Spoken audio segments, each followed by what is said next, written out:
Baik, Assalamualaikum warahmatullahi wabarakatuh.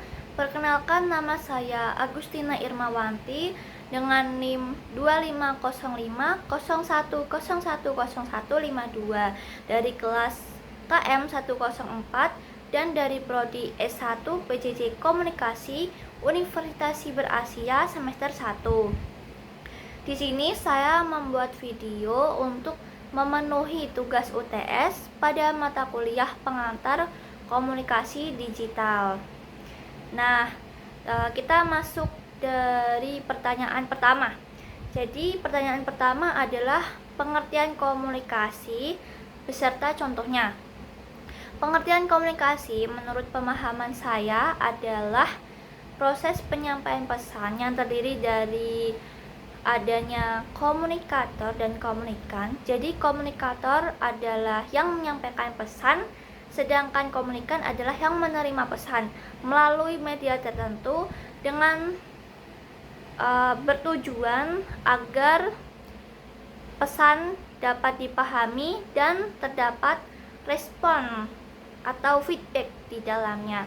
Nah, untuk contohnya dalam kehidupan nyata, seperti misalnya saya yang berkuliah online di Unsia ini, contohnya seperti saat dosen menjelaskan atau menyampaikan materi pembelajaran kepada mahasiswa Unsia melalui Zoom, seperti itu. Jadi dosen tersebut berperan sebagai komunikator, sedangkan kami para mahasiswa yang mendengarkan penyampaiannya adalah sebagai komunikan. Lalu yang kedua adalah pesan nonverbal. Nah, pengertian pesan nonverbal itu apa sih? Jadi pesan nonverbal adalah pesan yang tidak menggunakan kalimat yang keluar dari mulut, yang tidak berupa kata-kata, tetapi berupa gestur badan kayak seperti ini.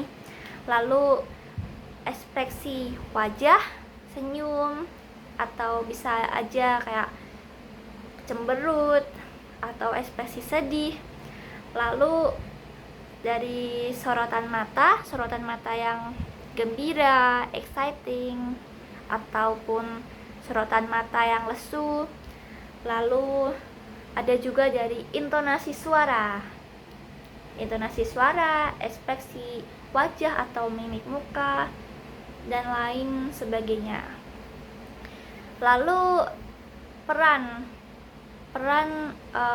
fungsi dari pesan nonverbal itu untuk apa sih? Jadi pesan nonverbal itu untuk memperkuat, mempertegas, meyakinkan atas pesan yang kita sampaikan.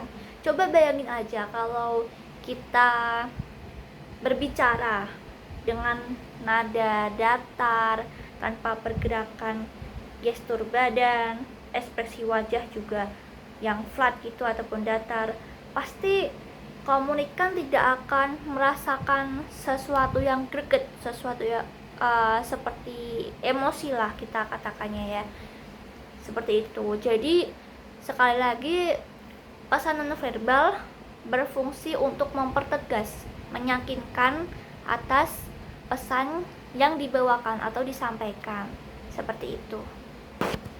Sebentar, saya agak lupa dengan pertanyaan selanjutnya. Oke, jadi peran pesan nonverbal dalam PJJ ya, dalam PJJ pembelajaran jarak jauh itu sangat penting karena menekankan tentang pemahaman kita sendiri dan juga memperkuat interaksi hubungan antara dosen juga mahasiswa.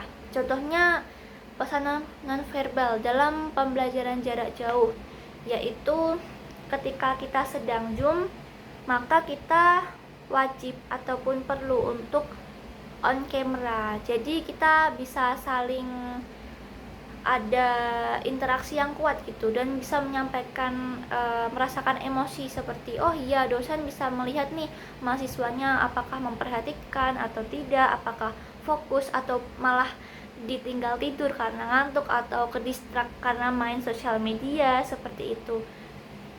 Lalu ada juga ketika terdapat sebuah pembahasan ataupun diskusi yang memerlukan persetujuan nih ya, kita juga bisa memberikan emoji atau reaction di fitur Zoom tersebut.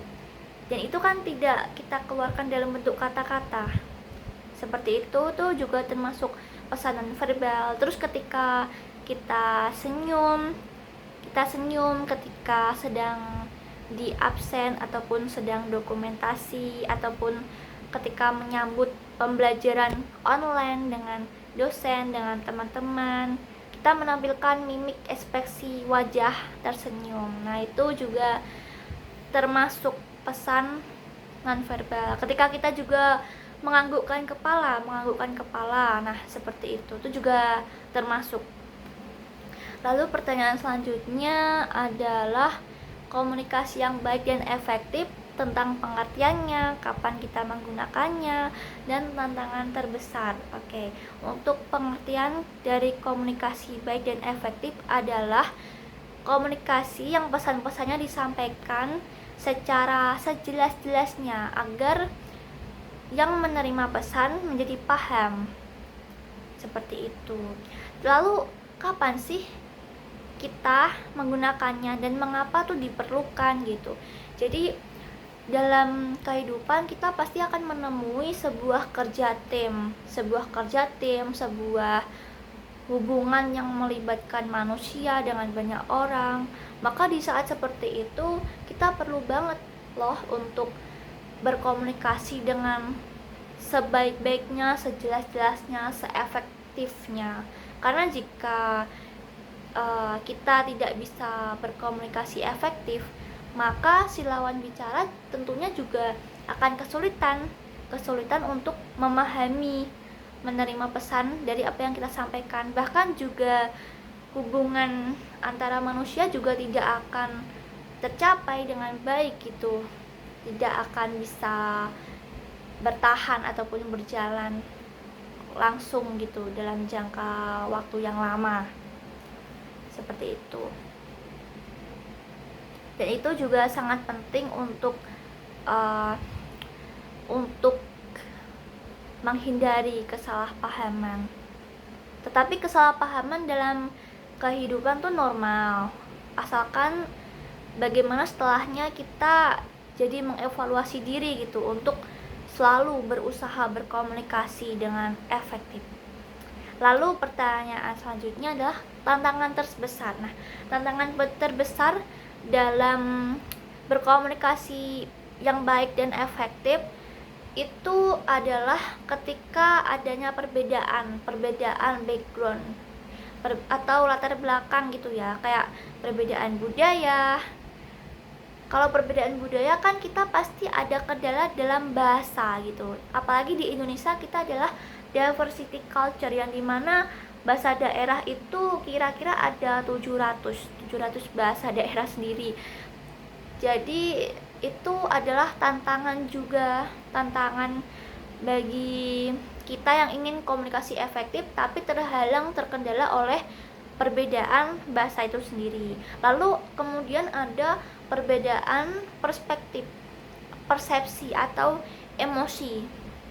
Kadangkala nih ada nih orang dengan sifatnya ya atau karakteristiknya yang santai tapi berhadapan dengan orang yang gampang emosian. Nah, itu pasti ketika berkomunikasi mereka juga akan menemui kesulitan karena ya perbedaan itu tadi, persepsi yang ada di pikiran sama emosi seperti itu.